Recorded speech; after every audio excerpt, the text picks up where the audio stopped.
49 అంటే సంతానం, 49 అంటే సంతోషం. 39 ఆంధ్రప్రదేశ్ తెలంగాణ. తెలుగుదేశం పార్టీ ఎమ్మెల్యే గంటా శ్రీనివాసరావు వ్యవహారం ఇప్పుడు రాజకీయ వర్గాల్లో చర్చ రేపుతోంది. స్టీల్ ప్లాంట్ ప్రైవేటీకరణకు వ్యతిరేకంగా రాజీనామా చేశారంటూ అప్పట్లో ప్రకటించారు. అలాగే ఏదైతే గవర్నర్ ఫార్మాట్లోనే, స్పీకర్ ఫార్మాట్లోనే రాజీనామా లేఖ ఇస్తున్నట్లు కూడా చెప్పారు. త్వరితంగా రాజీనామాని ఆమోదించమని కూడా డిమాండ్ చేశారు.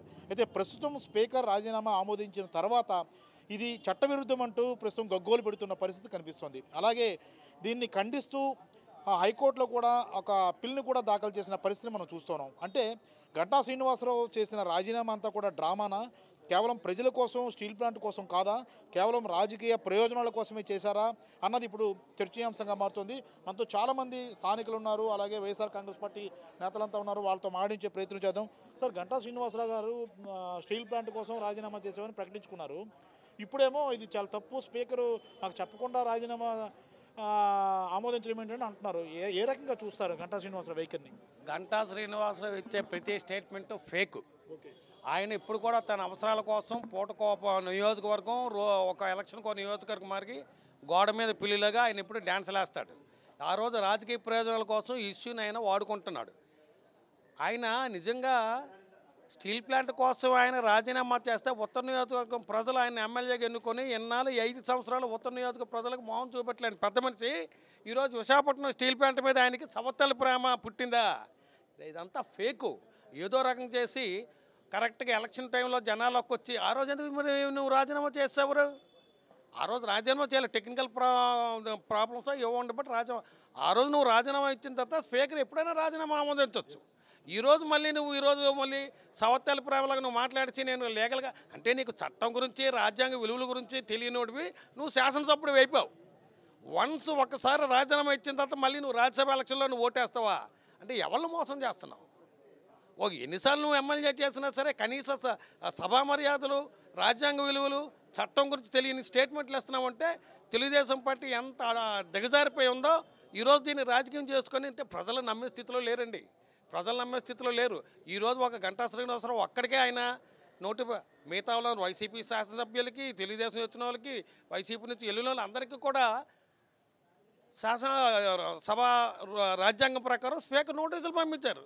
నువ్వు ఆల్రెడీ రాజీనామా చేస్తావు కాబట్టి ఇది ఆమోదించారు. దీనికి రాజకీయం చేయడానికి ఏటుంది ఇందులోని? జనాలయం గొర్రెలు కాదు. నీ దగ్గర డబ్బులు ఉంటే ఉండొచ్చు, ఈసారి నీ ఆటలు సాగవు. ఎక్కడ కూడా నీకు అసలు తెలుగుదేశంలో టిక్కెట్టే లేదు నీకు. ఇంకా కొత్త మాటలు ఈరోజు ఇది అసలు ఇష్యూ కాదండి. దీని గురించి మనం మాట్లాడడం కూడా చర్చ వేస్ట్.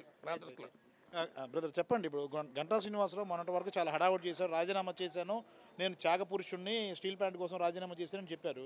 ఈరోజు ఆ రాజీనామాను ఆమోదిస్తే అదేంటి అలా చేశారని చెప్పి తిరిగి మళ్ళీ రివర్స్లో ఆయన స్పీకర్ నిర్ణయాన్ని తప్పుడుతున్న పరిస్థితి ఉంది. ఏ రకంగా చూస్తారు? ఒకటేనే గంటా శ్రీనివాసరావు నిజంగా రాజీనామా చేసి ఉంటే, ఆయన నిజంగా ప్రజల కోసం, స్టీల్ ప్లాంట్ కార్మికుల కోసమే రాజీనామా చేసి ఉంటే స్పీకర్ మీద ఒత్తిడి తీసుకొచ్చి ఆ రోజే రాజీనామాను ఆమోదించేసుకోవాలా? ఇది రాజకీయ కుట్రలో ఒక భాగం. అంటే రాజకీయ స్వలాభ కోసం ఏదో రాజకీయ ఎత్తుగడలో ఒక భాగంగా గంటా శ్రీనివాసరావు ఆ రాజీనామా చేసినట్టుగా ప్రజలను నమ్మించాడు. నిజంగా రాజకీయ చిత్తశుద్ధి ఉంటే తనని గెలిపించినటువంటి నియోజకవర్గంలో ప్రజల తరపున పోరాడాల్సింది, ప్రజల కోసం పనిచేసినటువంటి గంటా శ్రీనివాసరావు, అభివృద్ధి కార్యక్రమాల్లో పాల్గొనవలసినటువంటి గంటా శ్రీనివాసరావు గారు మరి ఈరోజు ప్రజల తరపున ఎందుకు పాల్గొలేదు? ఈ 5 సంవత్సరాలు ఎక్కడికి వెళ్ళిపోయాడు? గెలిచిన దగ్గర నుండి ఆ పార్టీలోకి వెళ్ళాలి, ఈ పార్టీలోకి వెళ్ళాలా, ఈయన కేసుల నుంచి తప్పించుకోవాలా, దాని నుంచి తప్పించుకోవాలని ప్రయత్నించాడే తప్పితే ఏ రోజు కూడా ప్రజాక్షేమాలు కానీ, ప్రజా ప్రయోజనాలు కానీ ఎక్కడా కూడా ఏ రోజు కూడా కోరలేదు. ఆయన ప్రజా ప్రయోజనాల కోసం ఏ రోజు ప్రయత్నించలేదు. సొంత ప్రయోజనాల కోసం, తన సొంత ఆస్తులు కాపాడుకోవడం కోసం ఇక ప్రయత్నించాడు తప్పితే దానిలో భాగమే స్టీల్ ప్లాంట్ ఆ రోజు రాజకీయ ప్రయోజనాలలో భాగంగా ఆ రోజు స్టీల్ ప్లాంట్ రాజీనామా చేశాడు. చేసిన వ్యక్తి నిజంగా చిత్తశుద్ధి ఉంటే ఆ రోజు రాజీనామా కోసం స్పీకర్ ఫార్మాట్లోనే రాజీనామా చేసి స్పీకర్ గారిపై ఒత్తిడి తీసుకురావాలా. స్పీకర్ మీద ఒత్తిడి తీసుకురాలేదు, ఏమీ తీసుకురాలేదు. ఈరోజు మరి ఎట్టకేలకు మరి గంటా శ్రీనివాసరావు గారిని ఒక్కరినే రాజీనామా ఆమోదించలేదండి. ఎవరెవరు పార్టీ ఫిరాయించారో అందరినీ కూడా ఫిరాయింపు నిరోధక చట్టం కింద ఈరోజు నోటీసులు ఇవ్వడం జరుగుతుంది. సో దాన్ని ఎట్టకేలకు అది అనుసరిస్తూ ఉన్నారు స్పీకర్ గారు. అలాగే శాసనసభ వ్యవహారాల కమిటీ కూడా ఉంది. శాసనసభ వ్యవహారాల కమిటీలో ఆయన శాసనసభలో కూర్చొని మాట్లాడవలసిన పోయి బయట పబ్లిక్లో ప్రజల కోసం ఏదో ప్రజలకి కంటి తుడుపుచారుగా ప్రజలకి చేస్తూ ఉన్నాడు. గంటా శ్రీనివాసరావు అనే వ్యక్తి ఏ రోజు కూడా ఆయన పోటీ చేసిన నియోజకవర్గంలో పోటీ చేయకుండా వెళ్తూ ఉంటాడు. ఎందుకంటే ప్రజలు ఆయన వెళ్తూ ఉంటాడు కాదండి, ప్రజలు తరిమి కొడతారనే భయంతో ఆ నియోజకవర్గం వదిలి ఇంకో నియోజకవర్గాన్ని పారిపోతూ ఉంటాడు తప్పితే అంతగా మించి ప్రజల మీద అభిమానమో లేకపోతే ప్రజల మీద ప్రేమ వాత్సల్యం మాత్రం ఎక్కడ గంటా శ్రీనివాసరావుకి లేదు. ఆర్థిక పరమైనటువంటి వ్యవహారాలతో గెలుస్తాడు తప్పితే ప్రజల అభిమానంతో ఈ రోజు వరకు గెలవలేదని మేము తెలియజేస్తూ ఉన్నాం. గంటా శ్రీనివాస గారి రాజీనామాని మీరు ఏ రకంగా చూస్తారు? అతని రాజీనామాను స్పీకర్ ఆమోదించారు. ఈ వ్యవహారాన్ని ఏ రకంగా చూస్తారు? గంటా శ్రీనివాసరావు రాజీనామా గురించి పెద్దగా ఆలోచించవలసిన అవసరం లేదండి. ఎందుకంటే ఆయన ప్రజల్లో మనిషి కాదు. కేవలం ఆయన స్వార్థపూర్వకమైన భావాలతోటి రాజకీయ వ్యాపారస్తుడు తప్ప ప్రజలకు సేవ చేస్తున్న భావంతో రాజకీయాల్లో రాలేదు. ఆ రోజు పరిస్థితులు బట్టి ఆయన ఎమ్మెల్యే అయ్యాడు తప్ప ఈరోజు ప్రజలు ఎక్కడో కూడా గంటా శ్రీనివాసరావు పనిచేస్తున్నాడని ఎక్కడో కూడా ప్రజలు చెప్పుకోవట్లేదు కదా, ఎక్కడ ఆయన కనిపించట్లేదు. ఎందుకంటే తెలుగుదేశం పార్టీ నుంచి వెళ్ళిన వాళ్ళే, వైసీపీ నుంచి బయటకు వచ్చిన వాళ్ళే అందరూ కూడా గౌరవ స్పీకర్ గారు నోటీస్ ఇచ్చారు. వాళ్ళే యాక్చువల్ రాజ్యాంగం ప్రకారం జరిగింది అది. ఈయన ఏంటంటే స్టీల్ ప్లాంట్లో రాజీనామా డ్రామా అంటే ప్రజల్లో మద్దతు ఆయన వైపు తిప్పుకోవడానికి తప్ప స్టీల్ ప్లాంట్ ఒక అంశాన్ని తెర మీద తీసుకొచ్చి ఆ రోజు రాజీనామా చేశాడు తప్ప అది రాజకీయ కోణంగా అయితే మేమైతే భావిస్తున్నాం. ఎందుకంటే గంటా శ్రీనివాసరావు అనే వ్యక్తి ఒక దగ్గర స్టాండ్ అయిన వ్యక్తి అయితే కాదు. ఈరోజు ఈ నియోజకవర్గం, రేపు పొద్దున ఇంకో నియోజకవర్గం. ఎందుకంటే వ్యాపార కోణంలో వెళ్ళే వ్యక్తి అయినా, అందుకే ఆయన రాజకీయ నాయకుడు అయితే మేమైతే ఆ రూపంలో అయితే మేము ఆలోచించట్లేదు. గంటా శ్రీనివాసరావు రాజీనామా వ్యవహారాన్ని ఏ రకంగా చూస్తారు? అంటే మొన్నటి వరకు స్టీల్ ప్లాంట్ కోసం రాజీనామా చేశాను, నేను త్యాగం చేస్తున్నాను అని చెప్పారు. ఇప్పుడు ఆ రాజీనామా ఆమోదించే నాటికి నాకు చెప్పకుండా ఎలా మీరు రాజీనామా ఆమోదిస్తారని స్పీకర్ మీద ఫైర్ అవుతున్న పరిస్థితి. హైకోర్టులో పిల్లు వేశాడు. ఈ రకంగా ఎలా చూస్తారు వీటిని? శ్రీనివాసరావు గారిని ప్రజలు గెలిపించి తప్పు చేశారు. ఎందుకంటే ఒక ఎంపీ చేసి అప్పుడు ఎంపీ చేసి నాలుగు సార్లు ఎమ్మెల్యే చేశారు. అయితే ఉత్తర నియోజకవర్గంలో ఎక్కడా కనపట్టలేదు ప్రజలకి. ఎందుకంటే ఇప్పుడు పోటీ చేస్తాడు కాబట్టి ఇప్పుడు సింపతి కోసం ఇప్పుడు బయటకు వచ్చాడు. పాము బయటకు వచ్చినట్టు, పుట్టలోంచి పాము బయటకు ఎలా వస్తుందో ఇప్పుడు వచ్చి సింపతి కోసం అని వచ్చాడు. అయితే ఏంటంటే స్పీకర్ గారు మాత్రం మంచి పని చేశారు, చాలా శబాసు ఆయన. ఎందుకంటే గౌరవప్రదంగా చేశారు. ఆయన కోర్టులకు వెళ్తే మరి ఎందుకు రాజీనామా చేయలే? ప్రోజరీ సంతకమా, పిఎల్ చేత చేయించాడా, మరి ఎవరి చేత చేయించారు? అయితే ఏంటంటే ఆయన 5 సార్లు గెలిచి డబ్బు సంపాదించుకున్నాడు. ఆ డబ్బును కాపాడుకోవడానికి ఇప్పుడు బయటకు వచ్చాడు. అయితే నియోజకవర్గం ఎక్కడా లేదు ఇప్పుడు. అందుకోసమని ఇప్పుడు బయటకు ఇప్పుడు దాన్ని ఆమోదించారు కాబట్టి దాన్ని శిరసా వహించి నేను స్టీల్ ప్లాంట్ ఎంప్లాయీ కోసం చేశానంటే పర్వాలేదు. అయితే ఆ రోజుని రాజీనామా ఎందుకు చేశాడు? ఎంప్లాయీస్ సింపతి కోసం ఆయన రాజీనామా చేశాడు. అది ఏమైంది? ఇప్పుడు ఆయన పీక్కొచ్చింది. అది ధర్మంగా చేశారు స్పీకర్ గారు. ఏ పార్టీ అవునాయి, పార్టీలతో సంబంధం లేదు. స్పీకర్ గారు మానవత్వంతో ఆయన రాజీనామా ఆమోదించారు. దాన్ని శిరసా వహించాలి. ఇప్పుడు ఏంటంటే ఎన్నికలు ఎక్కడ పోటీ చేసినా ప్రజలకు తెలిసిపోయింది. ఇప్పుడు గంటా శ్రీనివాసరావు ఎక్కడికి వచ్చినా సరే ఓటేయరు ఇప్పుడు. ఎందుకంటే గంటా శ్రీనివాసరావు నార్త్లో ఎక్కడా కనపట్టలేదు. ఇప్పుడు ఎందుకు వచ్చాడు? పార్టీ ఆఫీసులో మొన్న పార్టీ ఆఫీసులో కనిపించాడు. ఇప్పుడు వరకు కనిపించలేదు. ప్రజలు కూడా అర్థం చేసుకుని ప్రజలు కూడా గంటా శ్రీనివాసరావుకి బుద్ధి చెప్పవలసిందిగా ఏ నియోజకవర్గం వెళ్ళినా సరే అందరు ప్రజలు కూడా డిపాజిట్లు లేకుండా గంటా శ్రీనివాసరావుని ఓడించాలని, ఎందుకంటే ఇలాంటి వ్యక్తులకి ఎవరికి కూడా గెలిపించకూడదని నేను మనవి చేసుకుంటున్నాను.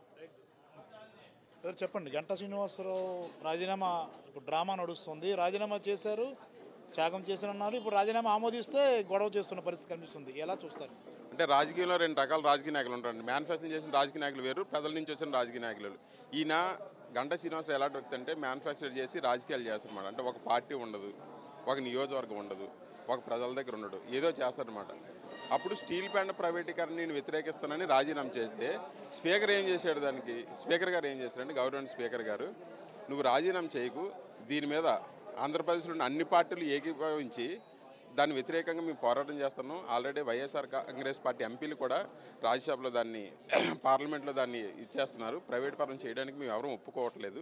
కాబట్టి నీ రాజీనామా కూడా మేము ఆమోదించు, అంత తొందరపడి నిర్ణయాలు తీసుకోవద్దని సభముఖంగా చెప్పారు. తర్వాత ఏం చేశారంటే, ఇప్పుడు ఆల్రెడీ నెక్స్ట్ మళ్ళీ ఎన్నికలకు వెళ్తామండి. స్పీకరు ఆయన దగ్గర ఉన్న పెండింగ్ ఫైల్స్ అన్నీ క్లియర్ చేయాలి. ఈ సందర్భంలో ఆయన ఏం చేస్తాడు, ఆయన మచ్చుంచుకోడు కదా.